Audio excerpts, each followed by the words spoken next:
Assalamualaikum warahmatullahi wabarakatuh. Sebelum kita mulai perkuliahan kita pada pagi hari ini, marilah kita berdoa menurut agama dan keyakinan kita masing-masing. Berdoa dipersilahkan. Berdoa selesai. Sebelum kita mulai perkuliahan dulu. Nama saya Muhammad Sultani Malik. Saya dosen pengampu mata kuliah fisiologi dengan bobot 2 SKS. Oke. Sebelum kita belajar lebih jauh masalah fisiologi, kita harus tahu dulu basic kita sebagai fisioterapi. Apa sih fisioterapi itu? Menurut pengertian yang saya ambil dari IV, itu adalah bentuk pelayanan kesehatan yang ditujukan pada individu atau kelompok untuk mengembangkan, memelihara, dan memulihkan gerak dan fungsi tubuh. Jadi di sini ada 3 poin penting. Yang pertama, mengembangkan. Yang kedua, memelihara. Dan yang ketiga adalah memulihkan. Itulah menurut IV pengertian fisioterapi. Jadi ketika kita belajar fisioterapi itu ada disiplin ilmu yang wajib kita pahami. Apa itu? Yaitu adalah anatomi fisiologi. Apa sih anatomi itu? Anatomi itu adalah ilmu yang mempelajari tentang struktur tubuh dan hubungannya. Kalau fisiologi adalah ilmu yang mempelajari tentang fungsi tubuh dan bagaimana bekerjanya. Jadi ada 2 hal yang berbeda. Anatomi mempelajari struktur tubuh, fisiologi mempelajari fungsi tubuh. Jadi sangat beda. Nah, misalnya kita punya jantung di sini. Itu kalau dalam ilmu anatomi kita harus tahu atrium kanan yang mana, atrium kiri yang mana, ventricle kanan yang mana, ventricle kiri yang mana, aorta yang mana, vena cava yang mana. Itu banyak sekali, itu harus kita pahami dari satu jantung itu. Itu kalau kita belajar ilmu anatomi. Kalau kita belajar ilmu fisiologi, itu adalah sistemnya yang bekerja di jantung itu. Bagaimana jantung itu memompa darah, membawa oksigen dalam darah untuk disalurkan ke seluruh sel, dan sel itu mengeluarkan gas bahan lain seperti CO2 itu dikeluarkan ke darah hingga sampai keluar, sampai berupa pernafasan. Jadi pertukaran oksigen dan karbon dioksida itu sistem yang sangat kompleks. Nah, itu kita belajar fisiologi. Itu perbedaannya. Anatomi adalah strukturnya, fisiologi adalah sistemnya. Jadi kalau untuk belajar fisioterapi harus paham betul apa anatomi ini, fisiologinya bagaimana, itu harus paham betul. Jadi next, dalam tubuh kita belajar anatomi atau fisiologi itu harus paham betul, banyak sistem di situ. Apa? Di sini ada sekian sistem dari banyak. Apa? Sistem pernafasan, ada sistem kardiovaskuler berdarah, sistem muskuloskeletal, ada sistem endokrin, reproduksi, perkemihan, integumen, persarafan, pencernaan. Dari banyak sistem yang bekerja. Dari sekian banyak ini, sebelum ini bekerja, ada indikator lain yang bekerja. Apa itu? Adalah homeostasis. Nah, inilah yang akan kita bahas pada pagi hari ini. Jadi sebelum semua sistem itu bekerja, alangkah baiknya kita harus tahu dulu apa sih homeostasis itu, bagaimana sih pengaruhnya dalam tubuh itu homeostasis. Jadi homeostasis itu ibaratkan neraca. Neraca itu seimbang. Ketika ada gangguan, salah satu dari ujung neraca ini akan pasti turun ke bawah ataupun naik ke atas. Jadi bagaimana tubuh mempertahankan neraca ini agar seimbang? Nah, itulah yang dikatakan homeostasis. Jadi homeostasis ini sangat penting untuk kehidupan sel, sedangkan sel itu membentuk seluruh sistem tubuh yang bekerja itu. Dan sistem tubuh ini akan mempertahankan homeostasis. Jadi siklus itu terus berputar. Fungsinya apa? Ya untuk mempertahankan keadaan homeostasis itu. Konsep dasarnya berarti homeostasis adalah seperti neraca dalam tubuh ini. Ketika tidak seimbang, ada sistem yang bekerja biar seimbang. Itu konsep dasar homeostasis. Ini saya ambil dari bukunya Sherwood, Human Physiology, hubungan sel, sistem tubuh dan homeostasis, tahun 2001. Jadi apa sih pengertian homeostasis itu? Homeostasis adalah sebuah sistem atau mekanisme yang terus-menerus atau kontinu yang memang sudah ada pada manusia untuk mempertahankan stabilitas atau keseimbangan tubuh. Dan ini sistemnya sangat kompleks. Nah, itulah kenapa Allah Subhanahu wa taala menciptakan manusia dengan sangat kompleks. Di situ ada satu sistem homeostasis. Nah, inilah yang yang sebelum seluruh sistem tubuh itu bekerja, ini pasti bekerja dulu homeostasis ini untuk mempertahankan. Inilah anugerah dari Tuhan yang Maha Kuasa. Jadi kita berikan contoh biar jelas homeostasis itu apa dan dia bekerja ketika apa, seperti itu. Di sini ada dua contoh. Yang pertama adalah orang yang sedang berolahraga dan yang satunya adalah orang yang tidak berolahraga. Di sini ada kata kunci penting, yaitu hadirnya stresor. Stresor itu stres fisik dalam tubuh. Orang yang tidak berolahraga itu tidak ada stresor dalam tubuhnya. Ingat, tidak ada stresor dalam tubuhnya, sehingga metabolisme tubuhnya tetap berjalan normal. Nah, di situ homeostasis tidak terganggu sama sekali. Seperti itu. Kalaupun ada gangguan yang sedikit, termasuk ada pekerjaan seperti itu kan. Nah, contohnya apa? Contohnya orang yang tidak berolahraga, orang kantoran yang duduk di depan laptop misalnya, tidak melakukan aktivitas yang berat, itu tidak ada stresor sama sekali, tidak ada stresor fisik sama sekali. Jadi mekanisme tubuhnya, metabolisme tubuhnya berjalan normal-normal saja. Jadi tidak ada gangguan terhadap homeostasis. Berbeda dengan orang yang olahraga, ini pasti ada stresor. Kenapa ada stresor? Stresor ini adalah beban fisik, stresor fisik pada tubuh. Adanya stresor fisik dalam tubuh ini akan mengganggu homeostasis. Nah, ini menyebabkan seluruh sistem metabolisme tubuh ini meningkat sangat pesat.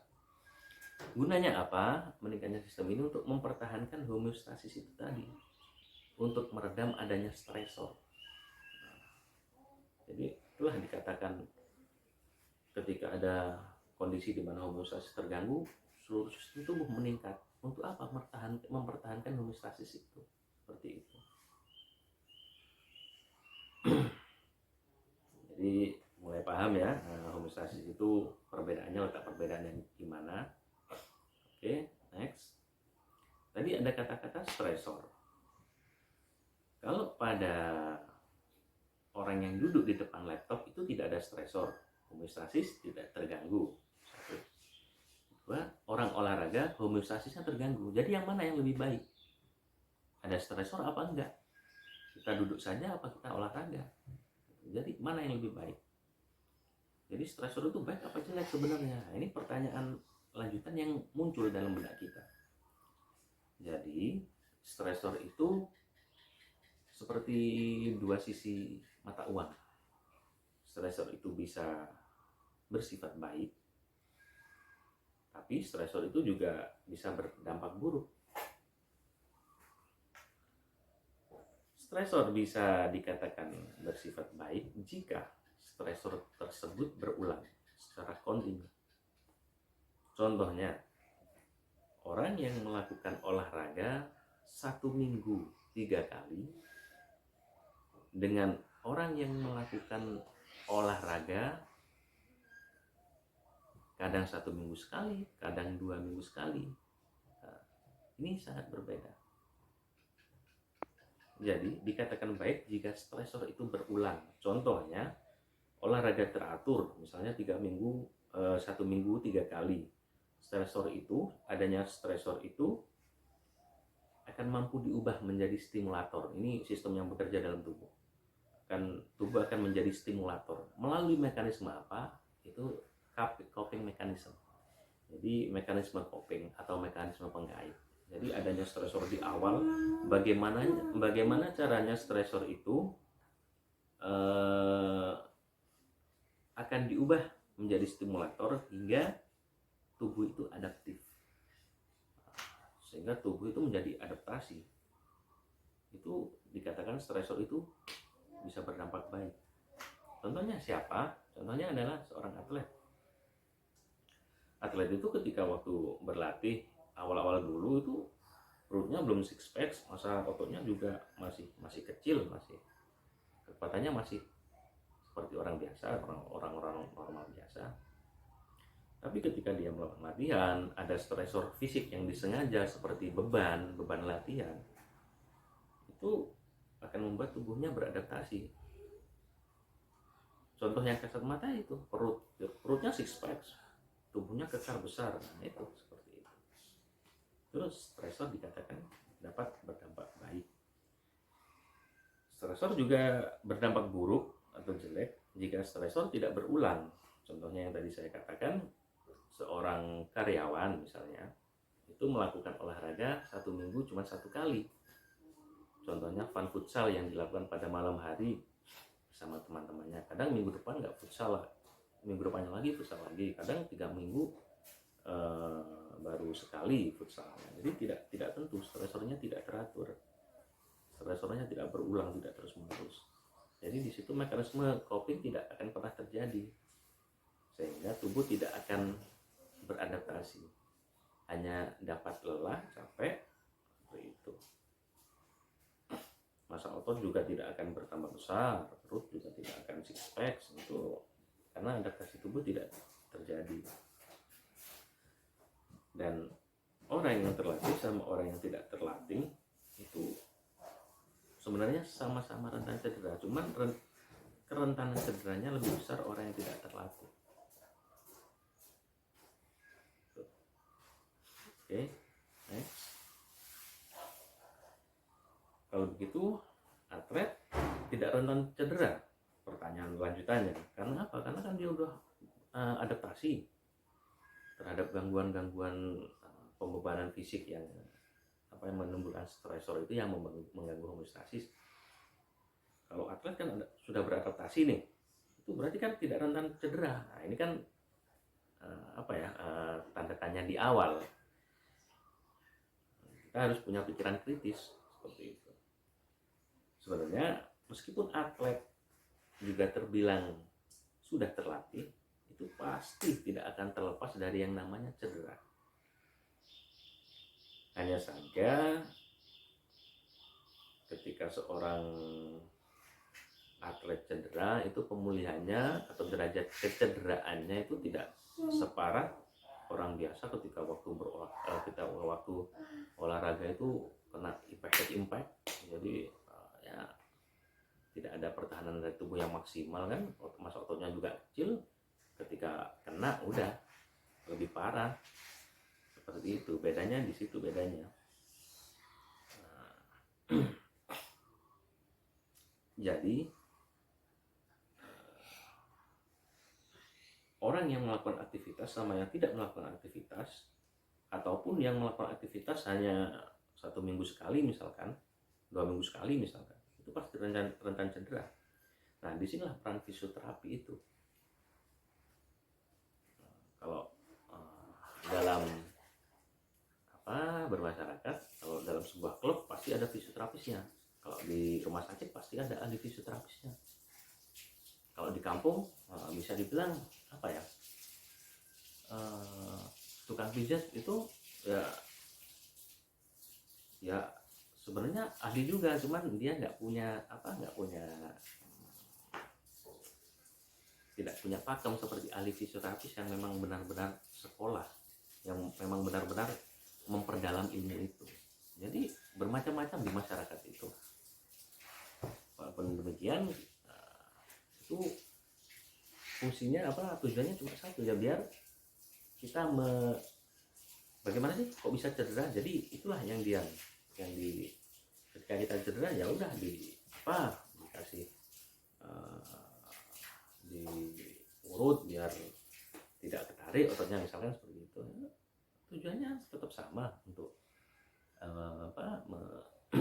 merespon cedera itu agar cederanya bisa sembuh seperti itu.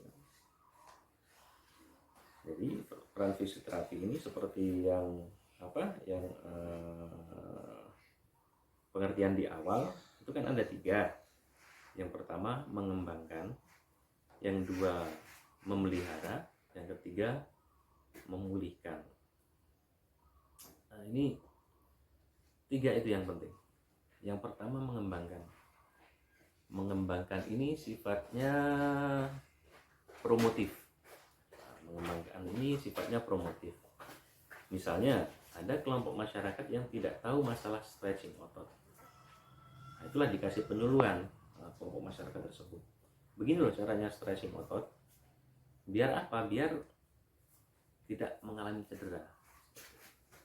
Yang kedua, memelihara. Ini sifatnya preventif. Misalnya ada kelompok lansia yang beresiko, dalam tanda petik beresiko, yang harus digarisbawahi, beresiko mengalami stroke karena hipertensi. Maka diberi penyuluhan cara diet yang benar. Nah, jadi mengembangkan itu promotif, kita berpromosi, memelihara kita preventif. Nah, kalau untuk memulihkan itu adalah kuratif. Maksudnya, ketika ada pasien stroke misalnya ini di rumah sakit misalnya, ada pasien stroke, itu bagaimana caranya dia dilatih supaya bisa jalan kembali. Nah, itu peran fisioterapis di situ. Kalau dalam sebuah klub misalnya ada ahli fisioterapis, bahkan dalam sebuah klub sepak bola ada high impact pada pemain hingga pertandingan dihentikan, itu ahli fisioterapis langsung masuk. Nah, itulah peran fisioterapis di situ, menanyakan pada pemain, kenapa, mana yang sakit, kalau tak tarik begini mana yang sakit enggak, itu dicari betul, ditanya betul, digali informasinya betul-betul biar ketika terjadi cedera itu penanganannya lebih enak. Beda dengan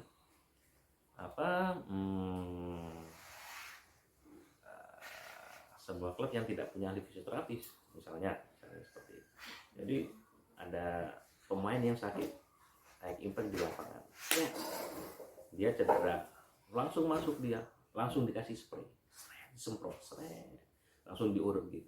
Sebenarnya kerjanya tidak demikian, harus ditanya dulu. Nah, inilah bedanya seperti itu, harus ditanya dulu, ini mana yang sakit, ketika diginikan apa sakit, diginikan apa sakit. Jadi nggak langsung disemprot, dispray, enggak langsung. Nah, kebanyakan di klub-klub di Indonesia misalnya itu seperti itu, yang pernah saya alami seperti itu. Makanya di sini peran fisioterapis itu sangat penting. Kedepannya juga insya Allah itu prospeknya juga bagus. Ini aja udah bagus prospeknya ini. Terbukti banyak dibutuhkan ahli fisioterapis baik di klub, baik di rumah sakit. Perguruan tinggi juga ada kemarin yang membuka yang konsen untuk membuka fisioterapis itu. Memang secara bagus. Nah, makanya di sini teman-teman mahasiswa wajib bersyukur sudah bisa masuk di prodi fisioterapi Gunung Blitar ini, dan dijaga betul kuliahnya biar bisa maksimal dalam belajar, sehingga kedepannya nanti bisa bisa lebih enak, bisa lebih manfaat, seperti itu.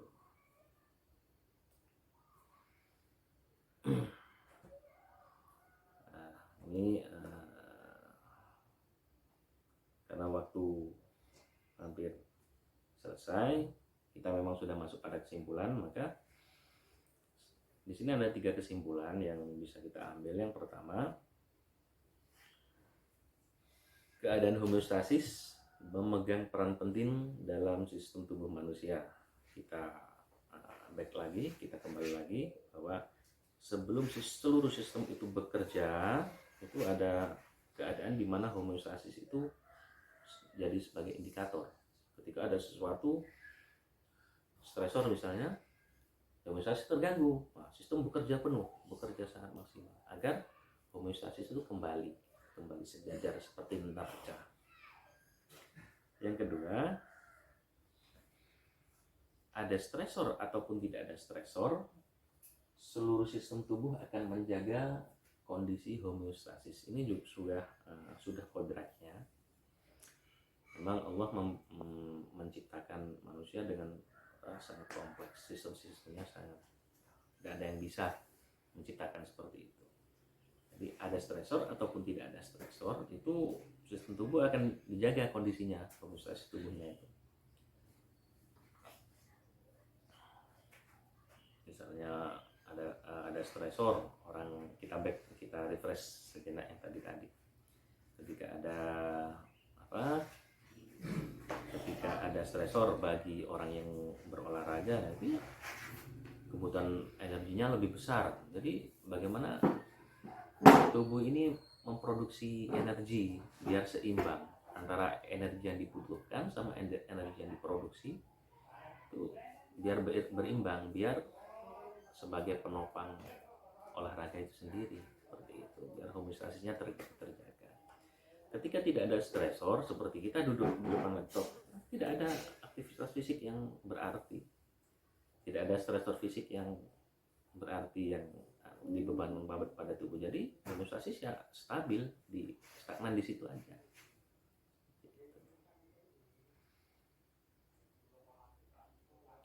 Yang ketiga, adanya stresor bisa membentuk tubuh lebih adaptif untuk meminimalisir cedera. Ya, ini bedanya. Ada stresor dan tidak ada stresor, itu beda. Ada stresor, jika stresor itu berulang, tubuh akan adaptif. Jadi itu bisa meminimalisir cedera. Kalau tidak ada stresor sama sekali, tubuh tidak adaptif. Jadi ketika ada high impact, ya cedera langsung. Derajat keparahannya lebih parah yang tidak terlatih daripada yang terlatih. Jadi ada stresor bisa membentuk tubuh lebih adaptif untuk meminimalisir cedera. Jadi ini sangat penting. Nah, meskipun seorang yang terlatih itu sudah biasa dengan stresor fisik, tapi bukan berarti mereka tidak rancang cedera, tidak juga.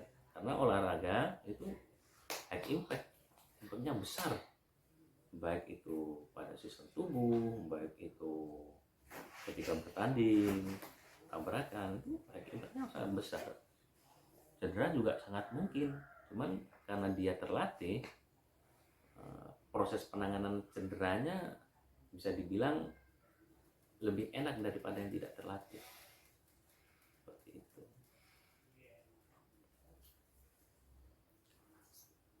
Cedera bisa menimpa siapa saja, orang terlatih maupun yang tidak terlatih, sehingga di sini fisioterapi memegang peranan penting dalam hal 3 tadi, dalam hal pengembangan, pemeliharaan, dan pemulihan, seperti itu. Nah, di sini sangat erat kaitannya bagaimana tubuh itu dalam keadaan homeostasis kok dipaksa dikasih stresor, jadi kan terganggu. Homeostasis terganggu, bagaimana sistem tubuh ini bekerja maksimal agar homeostasis stabil. Nah, seperti itu. Intinya di situ, homeostasis adalah seimbang. Ada stresor ataupun tidak ada stresor, itu tubuh akan mengkondisikan homeostasis tubuh ini seimbang. Homeostasis itu sendiri sudah seimbang. Jadi seperti yang tadi di awal, homeostasis itu adalah keadaan yang memang sudah ada dalam tubuh atau sistem manusia, yang memang sudah kodrat dari Allah yang Maha Kuasa, sehingga tubuh itu dengan berbagai sistem yang kompleks, atau ketika ada gangguan, ada stresor, itu akan diredam. Indikatornya ya homeostasis itu sendiri. Homeostasis, ada indikator homeostasis itu terganggu, sistem tubuh langsung bergerak menyelesaikan itu. Nah, kita refresh sedikit biar ingat. Misalnya ketika kita olahraga, kita butuh energi. Nah, kebutuhan energi yang besar akan mengganggu homeostasis. Jadi bagaimana tubuh merespon itu? Nah, diciptakanlah sistem energi. Kita nanti akan belajar sistem energi juga. Bagaimana kebutuhan energi itu harus dipenuhi. Nah, dengan memproduksi ATP, energi. Nah, itu. Nah, setelah dipenuhi, olahraga bisa lanjut itu secara kontinu. Fungsinya di situ. Oke. Nanti kalau ada yang belum paham, mohon adik-adik mahasiswa browsing di rumah. Nanti ketika ada jurnal yang bagus tentang fisiologi, terutama tentang homeostasis, yang tidak mengerti, itu bisa dibawa minggu depannya, kita diskusikan bareng-bareng seperti itu, biar apa yang saya sampaikan itu bisa diambil semuanya oleh adik-adik mahasiswa. Jadi biar paham seperti itu. Oke, karena waktunya sudah habis, semoga apa yang saya sampaikan bisa betul-betul dipahami oleh adik-adik mahasiswa, dan semua yang dipelajari di sini kita berusaha bersama-sama agar bisa bermanfaat. Seperti itu. Wallahu a'lam bishawab. Assalamualaikum warahmatullahi wabarakatuh. Dan untuk minggu depan jangan lupa bawa jurnal, dibaca, dan ketika ada sesuatu yang tidak dipahami, kita diskusikan minggu depan. Oke, terima kasih. Wassalamualaikum warahmatullahi wabarakatuh. Udah.